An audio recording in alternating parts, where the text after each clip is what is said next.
지금까지 원자와 전자 관련해서 전자기력 내용을 봤고요. 이번에 이어서 원자와 전자 내용과 관련해서 강한 핵력과 약한 핵력 내용을 보도록 하겠습니다. 이와 관련해서 92개의 다양한 원자가 만들어지기 위한 과정, 조건은 어떻게 되는지 보도록 하겠습니다. 자, 이번에 전자기력과 관련해서 원자와 전자를 설명했는데 이제 강한 핵력에 대해서 보도록 하겠습니다. 자, 이것을 설명하게 되면 이제 강한 핵력을 이해할 수 있게 됩니다. 강한 핵력도 사실 산업기사, 전기기사를 이해하는데 중요하진 않습니다. 하지만 이렇게 전기 수험서는 처음부터 끝까지 원자, 전자를 기본으로 해서 다루기 때문에 전자기력과 관련해서만 보셔도 상관은 없지만 전기와 관련해서 원자를 이해하는데 이 강한 핵력을 이해하시면 조금 더 풍부하게 전기와 원자를 이해하실 수 있습니다. 내용을 볼게요. 강한 핵력, 줄여서 강력이라고 합니다. 여기 강한 핵력이라고 적혀 있죠. 이걸 줄여서 강력이라고 하는데 강한 핵력이 원자핵에 작용해서 양성자끼리 결합하게 됩니다. 이게 무슨 얘기냐면 방금 전에 그러니까 전자기력까지는 문제가 없어요. 전자기력까지는 문제가 없는데 이 전자기력에서 이런 의심을 할 수가 있습니다. 양성자하고 양성자는 서로 밀어내죠. 그렇죠? 전자하고 전자도 서로 밀어내요. 그러면 우리가 아는 원자들은 양성자하고 양성자가 서로 결합된 형태잖아요. 양성자하고 양성자가 서로 밀어내는데 어떻게 원자는 양성자하고 양성자가 서로 결합된 형태로 핵이라는 존재로 있을 수 있죠? 이렇게 질문하게 되면 그거는 전자기력에서는 설명을 못해요. 강한 핵력의 내용으로 가지고 와야 설명이 가능하다는 겁니다. 그 설명을 지금 하고 있는 겁니다. 강한 핵력이 원자핵에 작용해서 양성자끼리 결합하게 됩니다. 강한 핵력은 양성자와 중성자가 서로 아주 가까이 있을 때만 작용하는 힘입니다. 다시 얘기하면 자연에서 다양한 원자들이 만들어지기 위해선 전자기력, 방금 전에 얘기했던 양성자와 양성자, 플러스하고 플러스는 밀어내고 마이너스 전자하고 마이너스 전자는 밀어내는데 이런 전자기력의 반발력을 이겨낼 정도로 입자들이 아주 서로 가까이 근접시켜야 강력이라는 힘이 작용해서 결합하게 됩니다. 우리 인간이 아무리 노력을 해도 엉덩이가 의자를 뚫을 수는 없어요. 뚫는다면 그거는 이제 부서져가지고 의자의 파편이 엉덩이로 이제 찔러서 들어가서 상처나게 되는 거지. 그것이 마이너스하고 마이너스를 밀어내는 반발력을 이기고 붙게 되는 것은 아닙니다. 인간이 전자하고 전자, 양성자하고 양성자를 서로 가까이 결합시킬 수 있는 힘을 만들어낼 수가 없습니다. 지구에도 그러한 힘은 없다는 얘기를 지금 여기서 하고 있는 겁니다.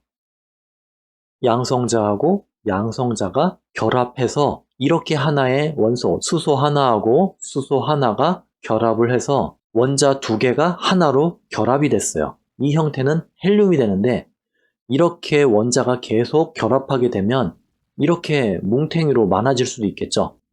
이러한 가정은 인간이 할 수도 없고 지구에서도 일어나지 않는다는 얘기입니다. 그러면 이러한 원자하고 원자, 그러니까 양성자하고 양성자가 결합될 수 있는 힘은 어디서 나타납니까? 우주에서 나타납니다. 우주에서 별이 생성이 되고 폭발할 때 그 힘은 우리가 알고 있는 태양 내부는 핵융합과 핵폭발이 시시각각 일어나는 공간입니다.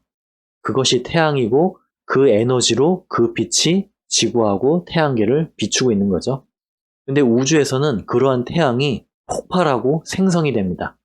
태양과 같은 별이 폭발하고 생성이 될 땐 지금 우리가 알고 있는 태양의 핵융합과 핵분열보다 더 큰 에너지들이 분출하고 있습니다.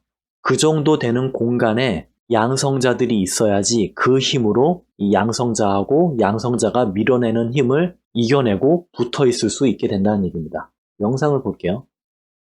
이렇게 별이 폭발할 때 어마어마한 에너지, 핵폭발, 핵융합을 능가하는 어마어마한 에너지가 작용이 되면 비로소 그 안에서 이렇게 양성자들이 결합하게 된다는 겁니다. 그렇게 수소 하나하고 수소 하나가 결합해서 헬륨이 되고 헬륨하고 헬륨 또는 헬륨하고 수소 양성자 하나가 모여서 양성자 3개인 원소가 되고 그렇게 별이 폭발하고 생성하면서 오랜 시간이 지나서 지금 자연계에는 원소 92개가 존재한다고 얘기할 수가 있는 겁니다. 이거를 다시 한번 볼게요. 지금 태양과 같은 어떤 별이 생성이 되고 폭발되는 과정을 보여주고 있고요. 제가 인위적으로 양성자 하나, 양성자 하나가 결합되는 영상을 만들었습니다. 어떤 별이 있는데 수명이 다 돼서 더 높은 열과 에너지를 분출하면서 폭발하게 됩니다. 이때 태양보다 어마어마하게 큰 핵분열, 핵융합이 일어나면서 이런 에너지 공간 안에서 양성자하고 양성자는 이렇게 붙어 있을 수 있게 됩니다. 이렇게 양성자 2개, 양성자 3개, 4개, 5개, 6개 별이 폭발할 때마다 원소들이 증가해서 오늘날 자연계에는 92개의 원자, 다른 말로는 92개의 원소가 존재하게 됐다고 얘기할 수 있습니다. 자, 이 정도 강한 핵력을 얘기했으면 강한 핵력과 관련해서 조금 더 얘기를 할게요.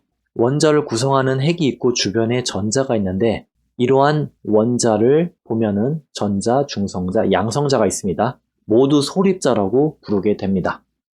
예전에는 이 전자, 중성자, 양성자를 모두 소립자라고 불렀습니다. 이 소립자라는 얘기는 더 이상 자를 수 없는 최소의 단위라는 의미에서 소립자라고 한 겁니다. 이 소립자를 다른 말로는 기본입자, 원소라고 하는데 이것이 옛날 얘기이고 지금은 틀립니다. 왜냐하면 예전에 알고 있던 소립자들이 그 내부에 더 작은 하부 구조를 갖고 있게 돼서 더 자를 수 있게 됐어요. 그래서 지금은 소립자라는 게 곧 가장 작은 입자를 의미하진 않습니다. 이것과 관련해서 역사를 잠깐 보면요. 1920년대의 원자는 우리가 아는 원자예요. 전자, 중성자, 양성자, 이러한 원자는 소립자라고 불렀습니다. 왜냐하면 원자라는 형태는 더 이상 자를 수 없는 최종적인 가장 작은 물질의 단위라고 생각을 했습니다. 그리고 그 이후 1930년대에 전자, 중성자, 양성자로 원자를 쪼갤 수 있다는 것을 알게 됐습니다. 그래서 이때는 다시 전자, 중성자, 양성자가 각각 소립자였습니다. 다시 시간이 지나서 1940년대에서 60년대가 됐습니다. 그리고 중성자와 양성자 내부에 또 하부 구조가 있다는 것을 발견했습니다. 그래서 중성자, 양성자도 더 이상 소립자라고 부르지 않습니다. 이렇게 점점 더 다양한 구성의 소립자들이 발견되고 소립자들 사이에 규칙성이 발견이 됐습니다. 그래서 이 설명이 아까 제가 초반에 설명을 했던 원자는 전자, 양성자, 중성자로 구성이 되어 있는데 이 중에서 전자는 단일 입자입니다. 하지만 양성자와 중성자는 단일 입자가 아니라 이 양성자, 중성자를 구성하는 최소 단위가 있습니다. 그것이 쿼크라고 설명을 들었던 겁니다. 강한 핵력과 관련해서 쿼크를 조금 더 보도록 하겠습니다.